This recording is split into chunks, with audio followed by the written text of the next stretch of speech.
So ngayon, pupunta tayo dito sa isa sa mga sikat na mga store na mga fashion store or mga dress or kahit mga shoes. Itong Brand for Less. For sure mga kababayan natin na nandito, alam na nila to. Pero sa mga kababayan natin na nasa Pilipinas o nasa ibang bansa, ito po talaga sikat to siya dito.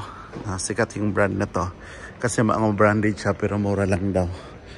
So, titingnan natin kung magkano ang price. Feeling ko kasi minsan para siyang okay style. Pero in fairness, mura din naman siya. Yes. Meron ding mahal. Meron ding mura. May mga branded din naman talaga. So meron ding super mahal. Ito super price. Mahal ito mga ganito ka na naka-red. Itong shoes sa Adidas. $259.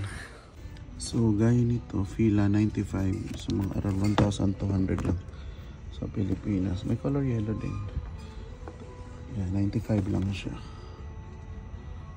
So minsan, alam nyo ba ang ginagawa, maganda to. Alam nyo ba ang ginagawa ng Brand for Less na design? Minsan sa store nila ay tinatawag to na focal points. Kasi hindi siya naka-arrange. Minsan pagpasok nyo, may nakita kayong panglalaki, tapos sa kabila pang babae, tapos sa unahan naman panglalaki na naman. So hindi siya nakasegregate. Kung hindi gaya ng ibang store na ito pang lalaki, ito pang babae, ito pang bata. Sa kanila hindi sila naka-design na may groupings, no?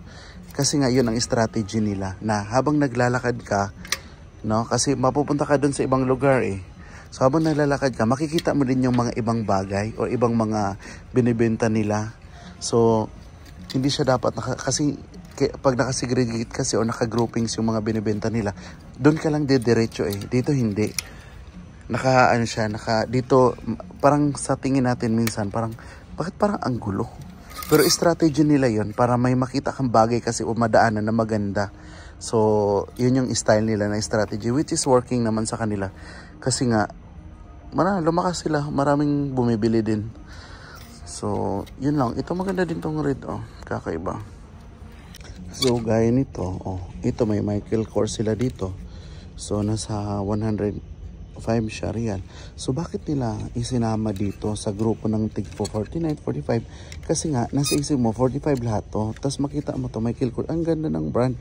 Tapos pagtingin mo, iba yung price. So, yun yung isa sa mga nila, strategy. So, ito lang nabili ko. Yung Fila natig 95 real. At saka yung medyas na 15 real. So, 100 plus lang. So,